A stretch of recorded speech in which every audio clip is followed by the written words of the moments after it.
I got so much motherfucking design on right now. Break it down, bring it back, make it clap. I got 3 old thoughts, new guap, wear that thing. Bitches on my line, and you know. Struktur organisasi perusahaan. 1. Pengertian struktur organisasi perusahaan. Organisasi adalah sekelompok orang, 2 atau lebih yang secara formal dipersatukan dalam suatu kerjasama untuk mencapai tujuan yang telah diterapkan. 1. Mendeskripsikan peran setiap individu dalam perusahaan. Setiap individu dalam sebuah perusahaan, dalam hal ini adalah karyawan, tentu harus memiliki peran dan tanggung jawab yang harus dikerjakan. Posisi yang diberikan pun juga harus sesuai dengan keahlian dan potensi dari masing-masing karyawan. 2. Memperjelas alur hubungan kinerja. Struktur organisasi juga berfungsi agar setiap karyawan mengetahui alur hubungan kinerja dengan jelas, mulai dari batas tanggung jawab dan masing-masing posisi. 3. Mendeskripsikan uraian tugas. Apabila tugas dari masing-masing komponen terurai dengan deskripsi yang jelas, tentu akan sangat membantu karyawan maupun atasan untuk mencapai tujuan. Pihak karyawan dapat lebih mudah dalam menyusun strategi dan berkolaborasi karena bisa fokus dan berkonsentrasi. Manfaat struktur organisasi perusahaan. 1. Terjalinnya komunikasi dan kolaborasi yang baik. Kolaborasi tim suatu perusahaan, komunikasi dan kolaborasi antar karyawan maupun tim jadi lebih baik bila menerapkan struktur organisasi yang baik.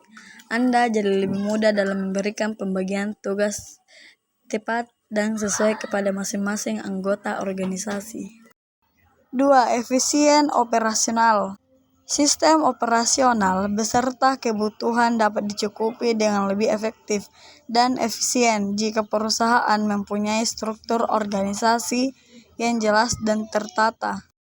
Dalam deskripsi struktur organisasi tentu terdapat prosedur atau operasional dari masing-masing tugas sehingga tiap tim dapat mengoptimalkan kinerjanya. 3. Meminimalisir terjadinya konflik antar karyawan. Dalam lingkungan kerja, konflik merupakan hal yang biasa terjadi. Untuk itulah, perusahaan perlu memiliki struktur organisasi untuk meminimalisir hal tersebut. 4. Meningkatkan produktivitas karyawan. Apabila struktur organisasi beserta deskripsi dan panduannya disampaikan dengan baik kepada karyawan, maka akan semakin meningkatkan. B. Tujuan dan fungsi surat masuk dan surat keluar. Setelah mengetahui tentang pengertian surat masuk dan surat keluar, pada bagian ini kita akan mulai memahami tentang tujuan dan fungsi surat masuk dan surat keluar. Dengan memahami tujuan dan fungsinya, kamu bisa jadi akan lebih matang dalam mengatur surat masuk dan surat keluar. 1. Fungsi surat masuk. Fungsi yang paling utama dari surat masuk dan surat keluar yaitu sebagai sarana komunikasi antar pihak perusahaan atau instansi dengan pihak lain. Beberapa fungsi dan tujuan surat masuk yang lainnya itu sebagai berikut. A. Sebagai alat komunikasi. B. Sebagai wakil dari penulis. C. Sebagai alat bukti historis. C. Sebagai pedoman pelaksanaan kerja. 2. Fungsi surat keluar. Hampir sama dengan surat masuk. Salah satu fungsi dari surat keluar adalah sebagai media komunikasi atau interaksi sebuah perusahaan atau instansi dengan pihak lainnya. Berikut ini adalah beberapa fungsi dan tujuan secara umum dari surat keluar, diantaranya yaitu A. Sebagai alat tata usaha. B. Sebagai wakil penulis. C. Sebagai media komunikasi tertulis. D. Sebagai alat bukti tertulis. E. Sebagai alat ukur kemajuan suatu perusahaan atau instansi. C. Manfaat mengelola surat masuk dan surat keluar. Setiap sebuah perusahaan atau lembaga lainnya pasti memerlukan sistem pengelolaan terkait surat masuk dan surat keluar. Pengelolaan sendiri dilakukan agar kegiatan atau aktivitas dari sebuah perusahaan atau lembaga bisa berlangsung secara optimal sehingga mampu mencapai tujuan. Nah, beberapa manfaat mengelola surat masuk dan surat keluar secara optimal yang perlu diperhatikan yaitu sebagai berikut. 1. Surat masuk dan surat keluar akan tercatat dengan baik. 2. Prosedur penanganan surat jelas dan dapat dijalankan dengan baik. 3. Surat masuk akan disimpan dan dikelola dengan baik sehingga mudah ditemukan ketika diperlukan. 4. Seringkali ada surat masuk yang sifatnya rahasia. Dengan penanganan surat yang baik, maka kerahasiaan akan tetap terjaga. D. Tahap pengelolaan surat masuk. Penerimaan surat masuk dapat terlaksana dengan baik apabila dilakukan sesuai dengan tahapan yang baik pula. Berikut ini adalah beberapa tahapan penerimaan surat yang baik yaitu 1. Penerimaan surat. Pola pengelolaan atau penerimaan surat masuk di setiap kantor pada dasarnya berbeda-beda. Khusus pengelolaan sistem buku agenda, penerimaan surat dilakukan oleh tata usaha. 2. Penyortiran surat. Surat yang telah diterima oleh bagian tata usaha atau bagian administrasi akan dilakukan pemisahan atau penyortiran. Pembukaan surat. Surat dibuka menggunakan peralatan yang sesuai yaitu mesin pembuka surat atau pisau pembuka surat. Kemudian kamu dapat melakukan pencocokan alamat surat dengan alamat pada amplopnya. 4. Pencatatan atau registrasi. Pencatatan surat dapat dikerjakan dengan memakai buku agenda. Pencatatan sendiri sangat penting untuk dilakukan.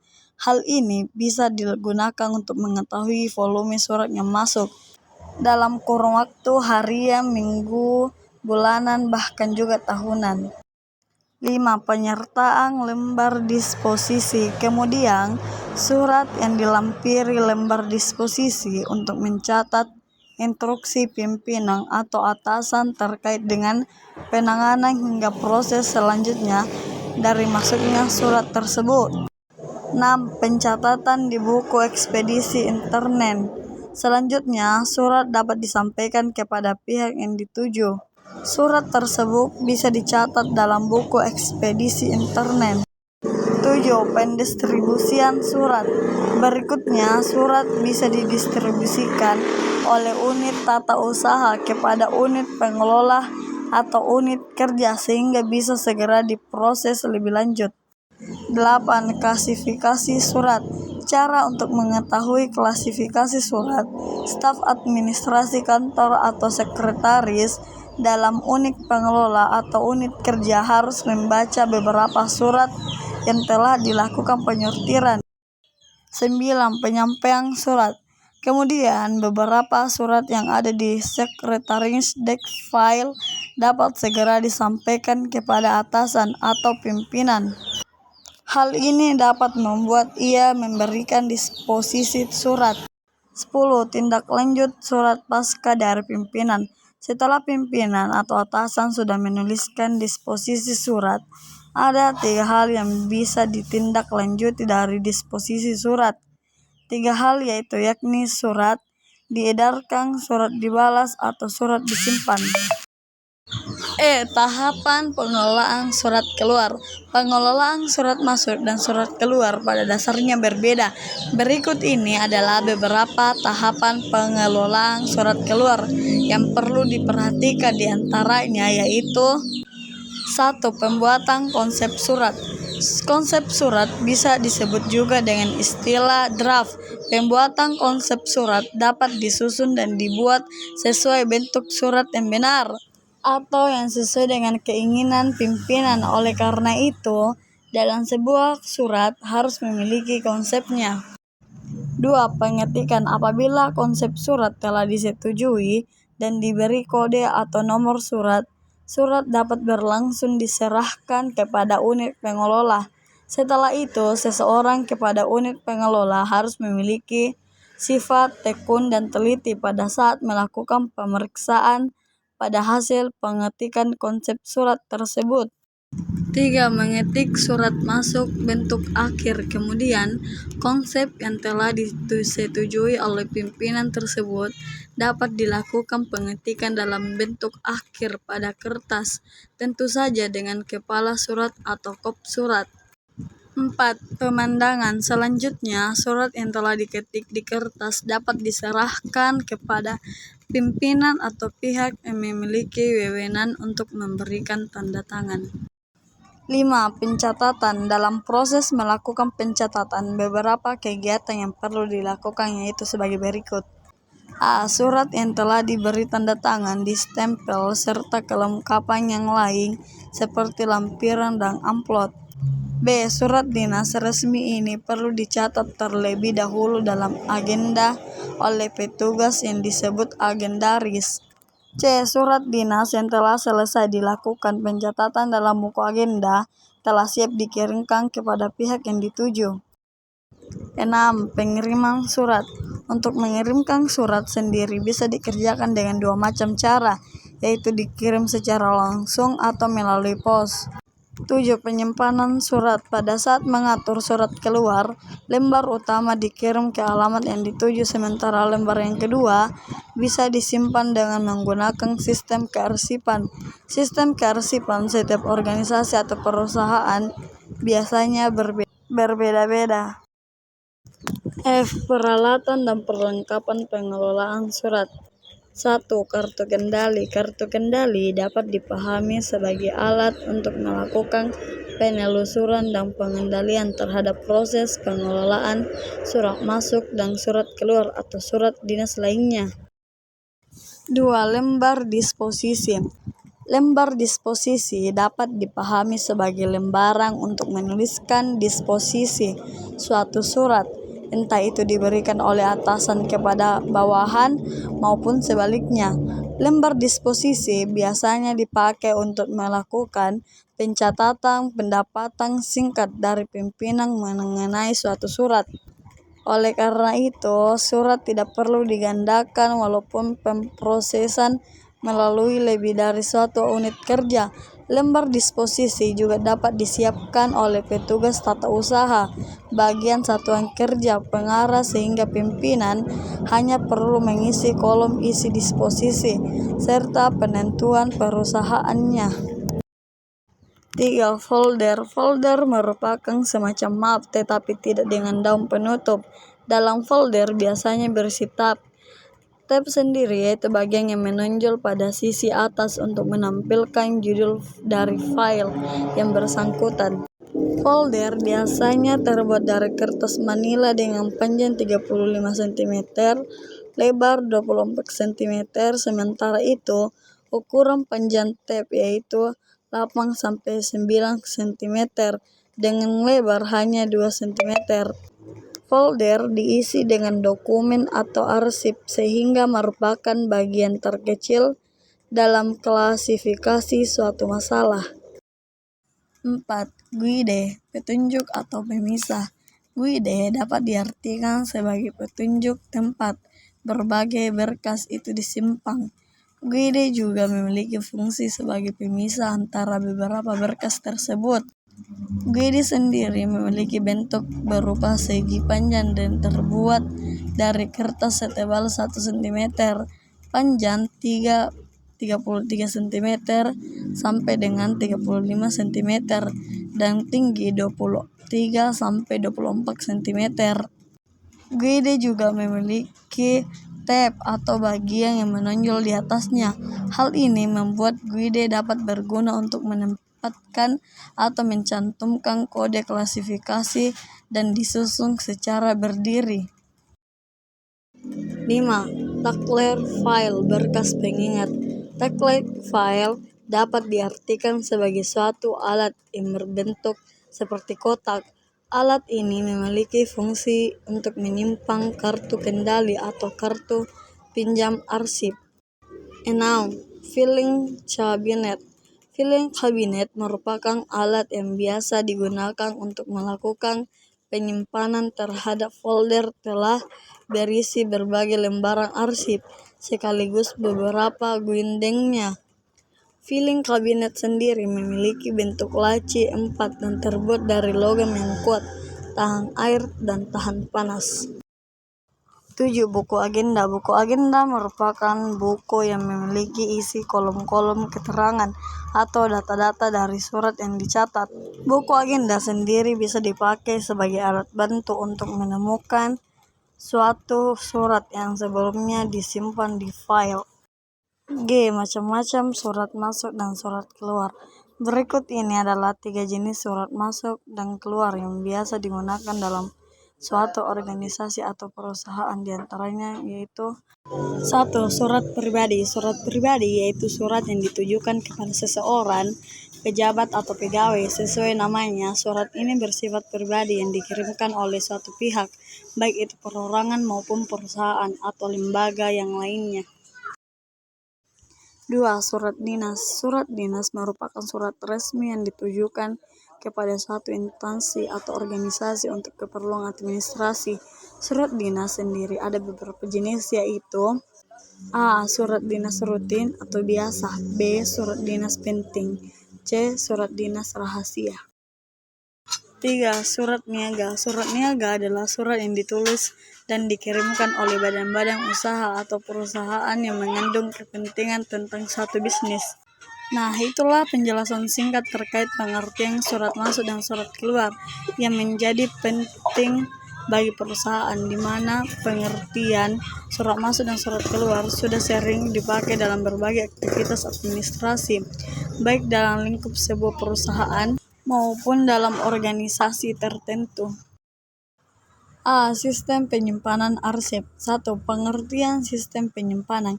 Sistem penyimpanan adalah sistem yang digunakan pada penyimpanan warkat agar kemudahan kerja penyimpanan dapat diciptakan dan penemuan warkat yang sudah disimpan dapat dilakukan dengan cara bila mana warkat tersebut sewaktu-waktu diperlukan. Pada umumnya, sistem penyimpanan yang dapat dipakai sebagai sistem penyimpanan yang standar adalah sistem abjad, sistem tanggal, sistem subjek, dan sistem wilayah dan sistem nomor. Adapun langkah prosedur penyimpanan arsip antara lain: 1. Memeriksa surat atau dokumen lainnya, disimpan dan diperiksa apakah dokumen yang bersangkutan memang sudah layak disimpan atau masih dalam pemrosesan. Tanda siap disimpan biasanya disebut juga dengan istilah relasemar, baik dalam bentuk stempel, paraf, atau tanda file lainnya yang perlu diteliti oleh petugas.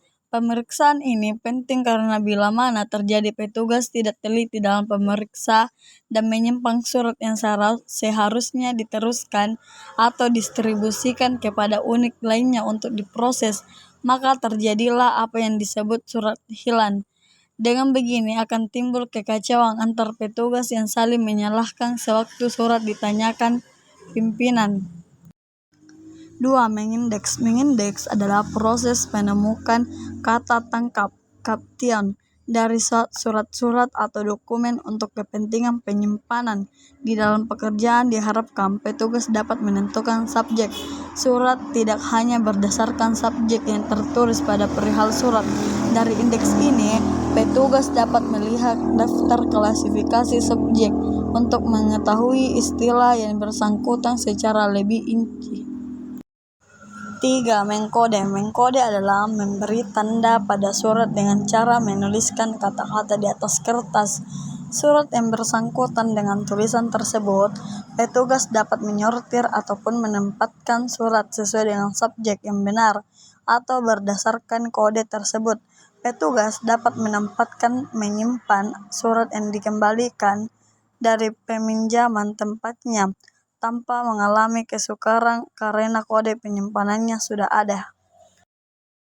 4. Menyortir. Menyortir adalah pengelompokan surat terlebih dahulu untuk memudahkan pekerjaan penempatannya di tempat penyimpanan. Dengan adanya penyortiran, surat-surat disimpan bergiliran kelompok demi kelompok. Jika surat yang akan disampaikan hanya sedikit, maka tidak perlu disortir terlebih dahulu, karena dapat dilakukan penyimpanan sekaligus secara mudah. 5. Menempatkan. Dalam sistem subjek, mengelompokkan arsip atau dokumen berdasarkan subjek atau pokok masalah, petunjuk yang dipergunakan untuk map, laci, almari arsip, map order, rak arsip, dan lain-lain. Sarana penyimpanan arsip berupa istilah subjek. Istilah tersebut dimulai dari kelas utama, kelas,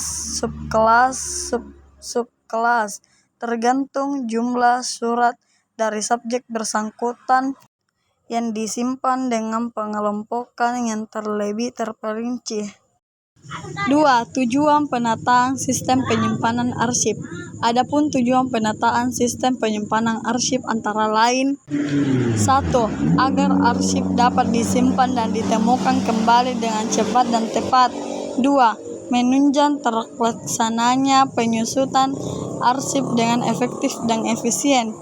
3. Untuk menjadikan setiap rekor tersebut lebih mudah dicari apabila dibutuhkan untuk referensi. 4. Menjaga bahan-bahan arsip itu agar setiap historis dari perusahaan maupun individu dapat ditempatkan di suatu tempat tertentu, baik dalam kelompok, subjek, daerah maupun bersamaan. 5. Memudahkan pencarian arsip jika sewaktu-waktu diperlukan, atau lebih menguntungkan apabila bahan arsip itu ditempatkan secara permanen demi untuk kelancaran tugas perusahaan atau kantor selama waktu arsip tersebut digunakan. Macam-macam sistem penyimpanan. Ada beberapa macam dari sistem penyimpanan yang biasa digunakan di kantor, diantaranya: 1. Sistem abjak, Alphabetical Filing System. Pada sistem penyimpanan arsip ini merupakan salah satu sistem penataan berkas yang menggunakan metode penyusunan berdasarkan abjad secara berurutan dari A sampai dengan Z dengan berpedoman pada peraturan mengindeks. A. Penataan file dengan sistem abjad. 1. GUID berfungsi membantu petugas dalam menyimpan dan menemukan kembali suatu arsip di antara arsip-arsip yang lain. Macam-macam GUID antara lain: GUID utama, GUID primer, GUID pembantu, dan GUID keluar, lembar keluar. 2. Folder. Ada 3 jenis folder yang digunakan dalam sistem abjad: folder campuran, folder individu, dan folder khusus. 3. Persiapan penataan arsip berdasarkan abjad. A. Paham peraturan mengindeks. B. Menyiapkan lembar tunjuk silang bila perlu. C. Menyiapkan peralatan arsip. B. Keuntungan sistem filing abjad. 1. Dapat langsung menempatkan berkas pada tempat penyimpanannya. 2. Petunjuk penataan berkas sederhana dan mudah dipahami. 3. Tunjuk silang sangat mudah diterapkan. 4. Kesalahan berkas mudah dicek di tempat berkas dengan abjad yang sama. 5. Biaya pelaksanaannya lebih murah. C. Kerugian sistem filing abjad. Ada kemungkinan salah penempatan berkas jika tidak mengikuti aturan secara konsisten. 2. Mudah mengubah beberapa alfabet dalam surat. 3. Tunjuk silang yang berlebihan akan membuat penyimpanan cepat penuh dan sesak. 4. Pemberian label pada folder memakan banyak tenaga. D. Langkah-langkah penyimpanan arsip. 1. Penampungan. 2. Penelitian. 3. Pengindeksan. 4. Pengkodean. 5. Penyortiran. 6. Penyimpanan. E. Prosedur penemuan kembali arsip yang disimpan. 1. Teliti arsip yang diminta. 2. Isi bom pinjaman. 3. Bergeraklah menuju tempat penyimpanan. 4. Cari arsip ke filing kabinet sesuai kode arsip. 5. Ambil arsip yang diminta. 6. Tempatkan outguide atau outsheet di tempat arsip yang diambil. 7. Serahkan arsip kepada yang memerlukan. 2. Sistem nomor. A. Persiapan penataan arsip berdasarkan nomor. A. Menyusun pola klasifikasi arsip. B. Menyiapkan peralatan arsip. B. Kelebihan sistem filing nomor. 1. Penyimpanan dapat lebih teliti, cermat, dan teratur. 2. Penyimpanan dapat lebih cepat dan tepat. 3. Sederhana dan mudah dilaksanakan. 4. Dapat dipakai untuk segala macam surat, warkat, dan dokumen. 5. Nomor dokumen dapat dipergunakan sebagai referensi dalam korespondensi. 6. Nomor map atau dokumen dapat diperluas tanpa batas. C. Kelemahan sistem filing nomor. 1. Lebih banyak waktu dipergunakan untuk mengindeks. 2. Banyaknya map untuk surat-surat beraneka ragam dapat menimbulkan kesulitan. 3. Perlu ruangan yang luas dan memindai untuk menyiapkan arsip yang banyak. D. Macam-macam filing sistem nomor. Ada 2 macam filing sistem nomor, yaitu filing sistem nomor DV dan filing sistem nomor terminal digit. A. Filing sistem nomor DW. Filing sistem nomor DW disebut juga sistem decimal. Dalam sistem ini yang harus dilakukan meliputi hal-hal berikut. 1. Merancang daftar klasifikasi nomor. Daftar klasifikasi adalah daftar yang memuat segala persoalan kegiatan yang terdapat dalam kantor perusahaan. Persoalan kegiatan ini dikelompokkan lalu diberi nomor kode. 2. Menyiapkan dan menyusun perlengkapan. 3. Menyiapkan surat. B. Filing sistem nomor terminal. Filing sistem nomor terminal digit adalah sistem kearsipan yang memakai nomor urut dalam buku arsip. Dalam filing sistem ini yang perlu diperhatikan ialah sebagai berikut. 1. Menyiapkan perlengkapan. 2. Penyimpanan surat. 3. Sistem tanggal kronologis filing system. Sistem penyimpanan arsip ini merupakan salah satu sistem penataan berkas berdasarkan urutan tanggal, bulan, dan tahun, yang mana pada umumnya tanggal dijadikan pedoman termaksud diperhatikan dari datangnya surat. Kemudian arsip atau file disusun berdasarkan waktu dengan frekuensi tertentu, misalnya harian, mingguan, atau bulanan, bahkan per tahun berdasarkan keperluan. A. Persiapan penataan arsip berdasarkan tanggal. 1. Menentukan pembagian tanggal, bulan, dan tahun. 2. Menyiapkan peralatan arsip. B. Kelebihan sistem tanggal. 1. Cocok untuk pengolah yang kegiatannya berkaitan dengan tanggal jatuh tempo. 2. Sederhana dan mudah diterapkan karena tanpa klasifikasi. C. Kekurangan sistem kronologis atau tanggal. 1. Akan terjadi kesulitan dalam penemuan kembali arsip apabila peminjam menyebutkan perihal arsip. 2. Orang sering lupa dengan tanggal surat, terutama tanggal penyimpanan. 3. Tidak semua unit pengolahan dalam organisasi itu cocok menetapkan sistem ini. 4. Agar mudah mengatur letak arsip dalam folder, maka pembuatan kode tidak dapat murni 100%, tetapi harus ditambahkan dengan kode abjad.